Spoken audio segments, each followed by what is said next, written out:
تو اسی طرح جو ان کے چچا آزر تھے وہ اس زمانے کے بہت بڑے بت بنانے والے تھے اور لوگوں کو ان کے بت بڑے پسند تھے، تو وہ ان سے بت خریدا کرتے تھے. تو آزر نے بڑی کوشش کی کہ حضرت ابراہیم علیہ السلام کو بھی اس کام میں لگا دے، لیکن جو اللہ کا نبی ہوتا ہے وہ بچپن سے اللہ کا نبی ہوتا ہے، وہ ہر برائی سے دور ہوتا ہے، وہ ہر گناہ سے دور ہوتا ہے، وہ شرک سے دور ہوتا ہے. شرک جانتے ہیں نا کیا ہے؟ اللہ کو ایک نہ ماننا، یہ شرک ہے.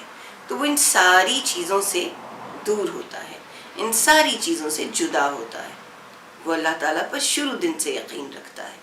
تو حضرت ابراہیم علیہ السلام بھی تو اللہ کے پروفٹ تھے، اور ان کی فیملی میں تو آگے اور بہت سارے پروفٹس نے آنا تھا. تو اس لیے وہ ہر اس برائی سے دور تھے جو اللہ کو پسند نہیں ہے. تو اس نے بڑی کوشش کی ان کے چچا نے کہ حضرت ابراہیم علیہ السلام بت بنانے لگے، لیکن حضرت ابراہیم علیہ السلام اس بات پر تیار نہیں تھے. تو ایک دن بہت بڑا فیسٹیول ہوا. فیسٹیول جانتے ہیں نا، جیسے آپ کے یہاں عید ہوتی ہے پھر آپ تیار ہوتے ہیں، تو ان لوگوں کا بھی ایک اینول فیسٹیول تھا جو ہر سال ہوا کرتا تھا. اس میں لوگ اچھے اچھے کپڑے پہنتے، تیار ہوتے، اور پھر وہاں جا کر اپنی عبادت کرتے. اور پھر ایک بہت بڑا سا ہال تھا جہاں پر ان کے بت پڑے ہوتے، وہاں پر آ کر ان کا شکریہ ادا کرتے. کتنے بیوقوف لوگ تھے، خود ہی ہاتھ سے بت بناتے تھے اور خود ہی ان کو ہیپی کرنے کی کوشش کرتے تھے. ویسا تو نہیں ہو سکتا نا کہ آپ اپنا نعوذ باللہ خدا اپنے ہاتھ سے بنائیں. خدا کون ہے؟ خدا وہ ہے جو ہمیں بناتا ہے. خدا کون ہے؟ جو ہمیں دیتا ہے. خدا کون ہے؟ جو ہمارا خیال کرتا ہے، ہماری حفاظت کرتا ہے. اگر ہمیں کسی کی حفاظت کرنی پڑے یا کسی کو کھلانا پلانا پڑے تو وہ تو خدا نہ ہوا نا. ٹھیک ہے، وہ تو بنے ہوئے پتھر کے، لکڑی کے، لوہے کے بنے ہوئے بت تھے، وہ چیزیں جنہیں خود اللہ تعالیٰ نے بنایا ہے. تو خیر وہ بہت بڑا فیسٹیول ہوتا تھا. اب وہ سارے لوگ فیسٹیول پہ تیار ہو کے جانے لگے. تو جو حضرت ابراہیم کے چچا تھے انہوں نے حضرت ابراہیم سے بھی کہا کہ آپ بھی ہمارے ساتھ چلیے. انہوں نے کہا نہیں بھی میں تو جانے کو تیار نہیں ہوں، میں آپ کے ساتھ نہیں جاؤں گا نا. تو انہوں نے کہا آپ کیوں نہیں جانا چاہ رہے؟ لوگوں نے بھی بڑا اصرار کیا، ان سے کہا کہ آپ چلیں. تو حضرت ابراہیم علیہ السلام نے کہا میری طبیعت خراب ہے. خیر ان کو زبردستی لے کے جایا گیا. راستے میں ان کو چوٹ لگ گئی، ان کے پیر پہ ٹھوکر لگی. انہوں نے کہا اب تو میں بالکل بھی نہیں چل سکتا، میرا پیر بہت دکھ رہا ہے. اور آپ واپس آ گئے. جیسے آپ واپس آ رہے تھے نا تو آپ نے آہستہ آہستہ سے کہا تم جاؤ اپنی عید منانے، جب تم واپس آؤ گے تو دیکھنا تمہارے بتوں کا کیا حال ہوتا ہے. اور یہ بات انہی لوگوں میں سے ایک شخص نے سن لی، لیکن اس نے کسی کو بتایا نہیں.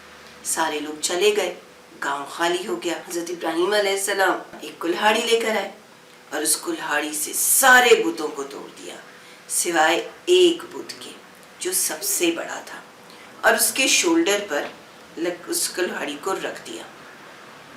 جب لوگ واپس آئے اور جیسے ان کا طریقہ تھا، رسم و رواج تھے، وہ جب دیکھنے آئے اس علاقے کو، اس جگہ کو، تو دیکھا سارے بت ٹوٹے ہوئے ہیں. انہوں نے کہا اب میں کیا کروں؟ انہوں نے کہا اب کیا کریں، اب تو کوئی طریقہ نہیں ہے، اب تو ہمیں کچھ سمجھ نہیں آئے گی کہ ہم اپنا ریچول کیسے پورا کریں، اپنے رسم و رواج کیسے پورے کریں.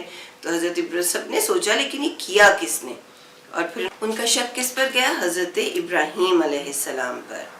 کیونکہ وہی گاؤں میں اکیلے تھے. انہوں نے حضرت ابراہیم کو بلایا اور ان سے پوچھا یہ کس نے کیا؟ حضرت ابراہیم نے کہا مجھے کیا معلوم، دیکھو جو تمہارا بڑا بت ہے اسی کے کندھے پر کلہاڑی رکھی ہے، اسی نے سب کو مارا ہوگا، اسی سے پوچھو.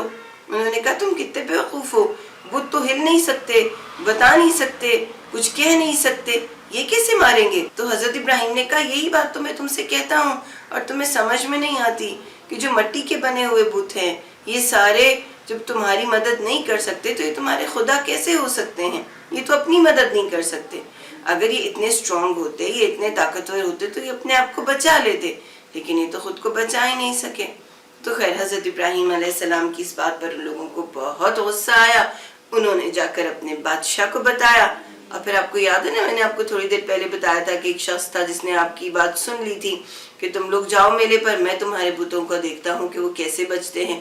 اس نے جا کر گواہی دی. نمرود نے حکم دیا اور حضرت ابراہیم علیہ السلام کو گرفتار کر لیا گیا. گرفتار کرنے کے بعد ان کے لیے سزا اناؤنس ہوئی، اور وہ سزا کیا تھی کہ آپ کو آگ میں ڈالا جائے گا. پیارے بچوں آپ جانتے ہیں وہ آگ کتنی زیادہ تھی؟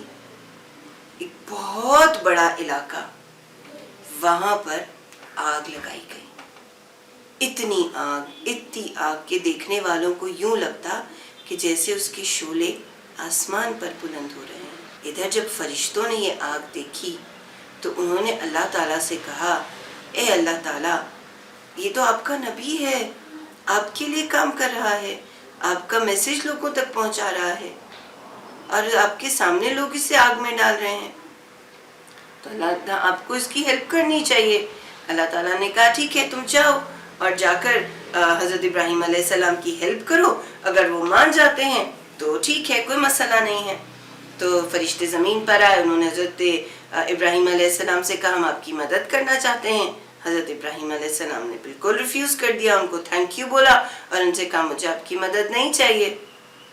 بس پھر اس کے بعد حضرت ابراہیم علیہ السلام کو ایک گن کی طرح کی چیز ہوتی ہے جس کو منجنیق کہتے ہیں۔ ہم نے ٹینک دیکھا ہے نا، جن کو آرمی میں جانے کا شوق ہے تو ان کو ٹینک بھی بڑے پسند ہوں گے، تو انہوں نے ٹینکس دیکھے ہوں گے۔ اب پرانے زمانے میں ٹینک تو نہیں ہوتے تھے، ویسی ہی ایک چیز تھی جسے منجنیق کہا جاتا تھا۔ اس کے ایک سپون سا لگا ہوتا تھا، اس سپون میں جو چیز، جو بلسٹک، جو کچھ انہوں نے پھینکنا ہوتا تھا اسے پھینکتے تھے، اس میں رکھتے تھے اس سپون میں، اور پھر اس کو کھینچ کر مارتے تھے اور وہ جو چیز ہوتی تھی وہ اپنے ٹارگٹ پر پہنچ جاتی تھی۔ تو انہوں نے حضرت ابراہیم علیہ السلام کو بھی اس منجنیق میں ڈال دیا، اور جیسے ہی انہوں نے منجنیق میں ڈال کر آپ کو آگ میں ڈالا تو اللہ تعالیٰ نے آگ کو حکم دیا، اے آگ ٹھنڈی ہو جا۔ ٹھنڈی ہونے کا کیا مطلب ہے؟ ختم ہو جا۔ وہاں پر ایک باغ آ گیا، اور اس باغ میں حضرت ابراہیم علیہ السلام کو لوگوں نے اپنی آنکھوں سے بیٹھے ہوئے دیکھا۔ یعنی اللہ تعالیٰ نے اپنے پیارے بندے کے لیے مشکل کو آسان کر دیا۔ اس سٹوری کا سب سے بڑا میسج ہی یہی ہے کہ سب سے پاورفل کون ہے؟ اللہ تعالیٰ۔ وہ جب چاہتا ہے، جیسے چاہتا ہے، کر دیتا ہے۔ قرآن میں 2 لفظ ہیں، کن فیکون۔ اللہ کہتا ہے اور ہو جاتا ہے، اسے کسی کی پرمیشن نہیں چاہیے، اسے کسی کی اجازت نہیں چاہیے۔ کبھی کبھار جب ہم پرابلم میں، پریشانی میں ہوتے ہیں نا، تو ہمیں ٹینشن ہو جاتی ہے کہ ہمارا کام کون کرے گا۔ یہ سٹوری ہمیں یہ بتاتی ہے کہ اللہ تعالیٰ ہمیں مشکل میں ڈالتا ضرور ہے، لیکن اس مشکل میں اسی کی مدد کرتا ہے جو اللہ کو محبت سے پکارتا ہے، جو اللہ پر یقین رکھتا ہے۔ حضرت ابراہیم علیہ السلام نے اللہ پر یقین رکھا، اچھے کاموں کے ساتھ ساتھ، مشکلوں کے ساتھ ساتھ ان کو کیا یقین تھا کہ اللہ ان کا مددگار ہے، اللہ ان کو بچانے والا ہے۔ تو اللہ تعالیٰ نے ان کو بچایا۔ آپ پر بھی کبھی کوئی مشکل وقت آئے تو صرف اتنا یاد کریں کہ جس طرح اچھا وقت تھوڑی دیر کے لیے ہوتا ہے تو برا وقت بھی تھوڑی دیر کے لیے ہوتا ہے۔ وقت کبھی نہیں رکتا، وقت چلتا رہتا ہے۔